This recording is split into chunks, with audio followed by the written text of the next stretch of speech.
আমরা landlord, but পোর্টের যেই ম্যানেজমেন্টের দায়িত্ব এইটা হলো অপারেটরের একজন আন্তর্জাতিক মানের অপারেটরকে দিয়ে করলে তারা একটা আন্তর্জাতিক উচ্চতায় নিয়ে যায় পোর্টের এফিসিয়েন্সি এবং ক্যাপাসিটি, এবং সেখানে তাদের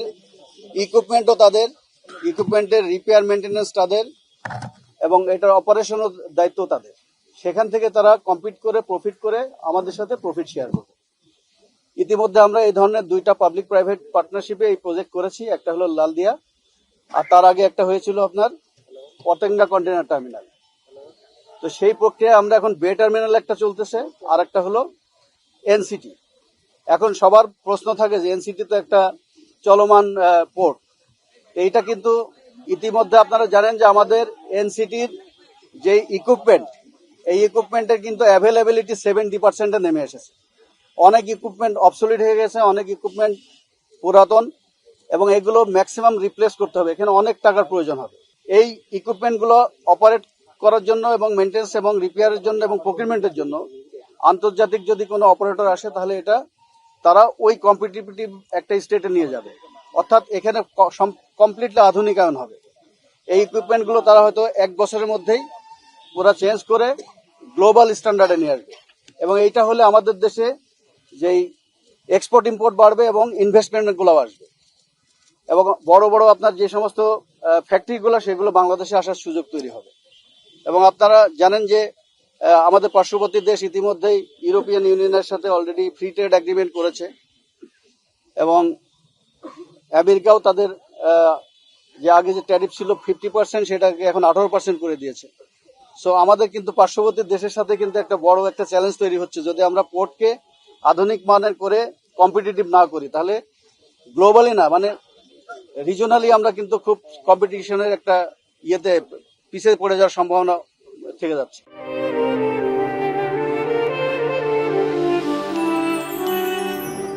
ওয়ার্ল্ড ব্যাংকের রিপোর্ট অনুসারে আমরা পোর্ট র্যাঙ্কিং এ, কন্টেনার পোর্ট র্যাঙ্কিং এ 304, তো 348টা পোর্টের ভিতরে হলো 304 আমাদের অবস্থান। আর হলো এই রিজনাল কান্ট্রির ভিতরে র্যাঙ্কিং এ আমরা হলো সবচাইতে নিচে আছি। তো সেই জন্য আমাদের পোর্টের যদি ক্যাপাসিটি না বাড়ে, তাহলে কিন্তু ফরেন ইনভেস্টমেন্ট এবং দেশের যে ফিউচার ডেভেলপমেন্ট এটা বাধাগ্রস্ত হবে। এখন হলো যে ল্যান্ডলর্ড পোর্ট মডেল যেটা আমরা নিয়েছি, এটা গ্লোবাল প্র্যাকটিস, এবং সেইটা কিন্তু বিগত 2019 সাল থেকে প্রক্রিয়াটা শুরু হয়। আমরা একটা G2G এগ্রিমেন্টের মাধ্যমে করেছি, এবং ইউএইর সাথে আমাদের একটা প্ল্যাটফর্ম মিটিং হয়েছিল। সেই প্ল্যাটফর্ম মিটিংয়ে আমরা বলেছিলাম যে এনসিটি, সিসিটি, তারপরে হলো আইসিডি ঢাকা, এবং তার সাথে হলো আপনার ধীরেশ্বম নামে একটা জায়গায়, ওখানে একটা আইসিটি করার জন্য ওনাদেরকে আমরা প্রস্তাব দিয়েছিলাম। ওনারা ওইগুলা উপরে বেসিস করেই যখন 2023 সালে এটা অনুমোদিত হয়, তখন আমরা শুধু এনসিটির কে তাদেরকে কমিট করেছিলাম, এবং সেই অনুসারে কিন্তু এনসিটির কার্যক্রম একটা G2G প্রক্রিয়া আছে, সেটা একটা আইনের মাধ্যমে হয়। সেটা আইনগতভাবে এই প্রক্রিয়াটা চলতেছে, চলমান। এখানে 32টা স্টেজ আছে। তো এখানে আমাদের এই স্টেজ শর্টকাট করার কোনো সুযোগ নাই, আবার কোনো প্রসেসও আমাদের কম্প্রোমাইজ করার কোনো সুযোগ নাই। এবং সেখানে আমরা যে ট্রানজাকশন অ্যাডভাইজার নিয়োগ করেছি আইএফসি, এটা হলো ওয়ার্ল্ড ব্যাংকের একটা কনসার্ন। এটা পৃথিবীর আপনার 1 নম্বর একটা কনসালটেন্সি অর্গানাইজেশন, তারা আমাদের এই কনসালটেন্সি করছে। ঠিক একইভাবে ডিপি ওয়ার্ল্ডেরও ওনাদেরও একটা ট্রানজাকশন অ্যাডভাইজার আছে। এবং এই প্রক্রিয়াটা যেভাবে চলে আসছে, আমরা বিশেষ করে আমি এখানে আসি 2024 অগাস্ট মাসের হলো 11 তারিখে। তারপরের থেকে এই বিগত 1.5 বছরে আমরা অনেক দূর আগিয়েছি, কিন্তু এই প্রক্রিয়াটা কবে শেষ হবে এটা একটা প্রসেসের মধ্যে যাচ্ছে। এর মধ্যে আপনারা জানেন আইনি জটিলতাও হয়েছে। হাইকোর্টে যে রিট হয়েছিল সেটা শেষ হয়ে যাওয়ার পরে এখন আবার এটা রিট পিটিশনাররা আবার নতুন করে রিট করেছেন আপনার ইয়েতে, সুপ্রিম কোর্টে, অ্যাপিলেট ডিভিশনে। তো সেইটারও শুনানি এখনো হয় নাই, ওইটা শুনানি হবে, এবং এরপরে আপনার আইনগত বিষয়গুলো উঠে গেলে তারপরে নেগোসিয়েশনের সম্পূর্ণ প্রক্রিয়া, যেটা একটা G2G কমিটির মাধ্যমে হচ্ছে, হওয়ার পরে এটা যদি ডুয়েবল হয়, তাহলে কিন্তু তখন এটা আবার ওই প্রসেসের মাধ্যমে সরকারের কাছে যাবে। যাওয়ার পরে সরকার যদি এটা এই ক্যাবিনেটে নিয়ে এটা যদি অনুমোদন হয়, তারপরে চুক্তি হবে। তা এই প্রক্রিয়াটা আসলে কবে শেষ হবে এটা আমরা বলতে পারি না, বাট প্রক্রিয়াটা কিন্তু ডিউ প্রসেস যেটা এটা আমরা করে যাচ্ছি। অনেকে প্রশ্ন করে যে এত তাড়াহুড়া করে হচ্ছে কেন? আমি তো তাড়াহুড়ার কোনো কিছু দেখি না। তাড়াহুড়া হইলে তো গত 1.5 বছরের মধ্যে চুক্তি হয়ে যেত। এখন আবার কোশ্চেন আসছে কেন ইলেকশনের আগে তড়িঘড়ি করে দেওয়া হচ্ছে। এই প্রশ্নটা কোত্থেকে আসলো আমার কাছে মানে বোধগম্য নয়। কারণ যেদিন আপনার হাইকোর্টের রায়টা দেওয়া হলো ওই দিনই সারা মানে চিটাগাং পোর্টের ভিতরে শুরু হয়ে গেল মানে মিছিল, তারপরে কর্মপ্রত্যাহার, এই ধরনের কার্যক্রম কোত্থেকে আসলো এটা আসলে আমি জানি না। কারণ হলো ওইটাতে একটা ভার্ডিক্ট দেওয়া হলো, একটা আইনি প্রক্রিয়ার মধ্যে এটা এখন চ্যালেঞ্জ পেশ করছে।